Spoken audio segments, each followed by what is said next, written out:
Have you recently started a sport such as volleyball or basketball, or doing a squatting program with very localized knee pain that's worse the more you use it?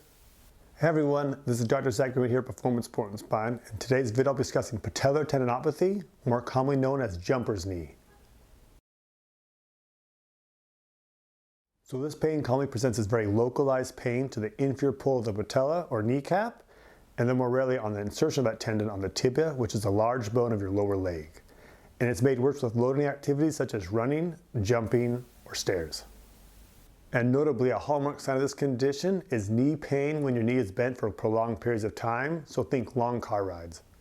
And the demographic this mostly affects is young athletes between 15 and 25, and the propensity is greater in males than females, and it seems like the more athletic you are, the more likely you are to have this condition. So how do you know if you have patellar tendinopathy? So the first thing is you can do a test. With your knees straightened, you can palpate the tendon. If there's pain and then you bend your knee to 90 degrees and then palpate the tendon again, if the pain is reduced or eliminated, that's a positive test.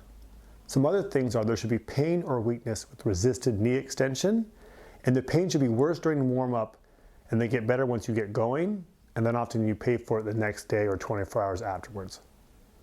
Now there are some other common sources of anterior knee pain that we'll discuss more in detail later in the video. And the pain should be load dependent. What I mean by that is the more you push the knee, the pain should go proportionally. So if you lift a weight that's 3 times as heavy, the pain should be about 3 times as much. And then lastly, with more prolonged cases, there may be atrophy or weakness in the calves, the quads, or the glutes. So checking those is important too. So what's causing this condition? Well, think of tendinopathy as a broad umbrella term, covering everything from acute issues to more chronic, where there's tendon pain and reduced exercise tolerance.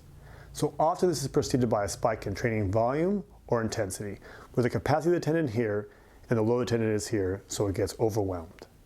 Another thing to note is this is a relative term. So let's say you're a pretty competitive athlete for 2 years and then take 6 months off. Your capacity has now dropped, and when you start up again, you need to take that accordingly, otherwise you'll overload the tendon. So it's not about how strong you are, so the tendon can currently handle. So how do you know if your rehab is going positively or negatively? Well, a load tolerance test we can do to kind of test this. So in a single leg squat on a declined plane about 25 degrees, if you don't have this, you can put your heel up on some books or a weight, and you're gonna squat down to about 60, 90 degrees or to tolerance. And then you're gonna track how much pain in this position on a 0 to 10 scale, 0 being no pain and 10 being the worst pain possible. And do the same test on every single day at the same time of the day, and then track the number. And over time, you can see if the progress is going positively or negatively, depending on the pain of this test. So education is really important with tendinopathy. So first and foremost, this is not an inflammatory process.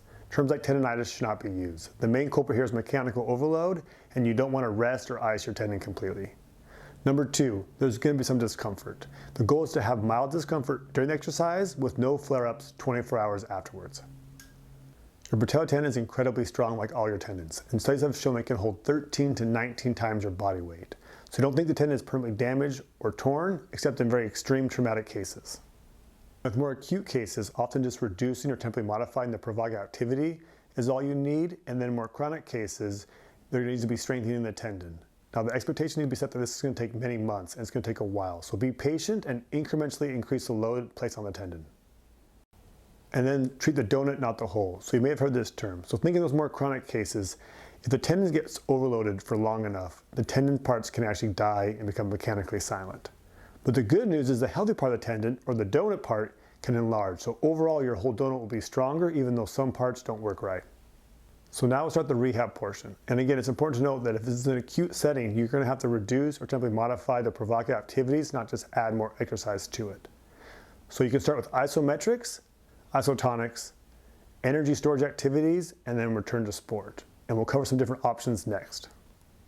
So for isometrics, with the knee extension machine, you're going to want to place the knee between 30 and 60 degrees of flexion or bent, and then you want to hold it for 45 seconds, 5 times, with 2-minute rest between times, 2 to 3 times a week.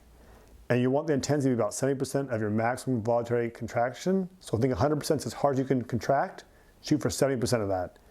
And often with this, the right load will decrease your pain. So you may want to kind of adjust to the pain tolerance. And at no point should your pain exceed 3 or 4 out of 10 on that pain scale of 0 to 10. So not everyone has a knee extension machine. So we'll demonstrate 2 alternatives that you can do that are more readily available. Single leg Spanish squat. Anchor a stiff band around something, place around the affected leg just below the knee. Straighten the other leg. Squat down to tolerance. The same criteria and dosage apply as the previous exercise. And then the last variation is just the isometric wall squat. So placing your back against the wall with your feet away, squat down and hold to tolerance. The same criteria and dosage apply as the previous exercises. To increase the difficulty, you can bring your symptomatic leg closer to the wall and then squat down and hold. Or additionally, you can hold weights and repeat the same exercise. Isotonics or constant contraction. So initially with these exercises, we want to keep the knee bent between 10 and 6 degrees and then progress to 90 as symptoms allow. The pain should be 3 out of 10 or less during this, and the reps should be 3 to 4 sets of 12 to 15 reps initially, progressing towards 6 reps over time. Rest 2 minutes between sets and do this every other day. If you don't have a knee extension machine, you can do the wall squats as we demonstrate here. And then the third stage is energy store activities such as running, jumping, or changing the directions. So generally 3 sets of 10 reps at low intensity and then gradually landing harder or jumping higher over time as your tendon allows is a good way to start. And then the last stage is return to sport, which is different for each sport. But a good criteria is that these energy demanding activities on the tendon should be well tolerated at high intensity 3 times a week to know you're ready to move on to this next stage.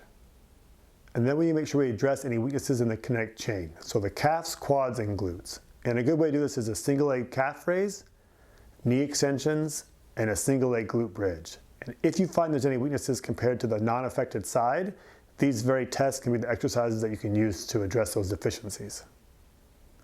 So squatting with this condition can be troublesome for individuals, and we'll go over some helpful tips now. So studies have shown in a deep squat where your knee is flexed or bent the most, places the most stress on the patellar tendon. So it may be advantageous in early stage rehab to use a box squat to help limit the range of motion on the knee. So the type of squat may be helpful. The low bar back squat where the bar is placed on the back under the spine of the scapula places the least amount of stress on the knee for the same weight. The high bar back squat is a little bit more, and then the front squat is the most, again, for the same weight. So changing these types of squats may be helpful at different stages of rehab. So for a long time, eccentrics were the gold standard for tendinopathy. But recent research has showed that slow tempo is just as effective with better patient satisfaction. So a good rule of thumb is a squat 3 seconds down, pause, and 3 seconds up. And then over time, progress to a weight of 70% of your 1 rep max to elicit the changes in the tendon that you want. How do you differentiate patellar tendinopathy from some other common anterior knee pain conditions? Patellofemoral pain syndrome. So here the pain is more diffuse and it may be under the patella. It's worse with loading mechanisms such as running or jumping. It's usually worse with knee flexion. It's usually not swollen and it dislikes wearing heels. Hoffa-Fat Pad syndrome. So the pain or tenderness is very localized. Usually standing and walking are painful. It's worse with knee extension. When people stand, they often bend their knee slightly in flexion. It's likely to be swollen, and it usually likes wearing heels. And then lastly, plica issues that would require imaging to rule out. Thank you so much for watching our video on patellar tendinopathy. We hope you found it helpful. If you did, please like it and subscribe to our channel. And don't forget to check out our other videos.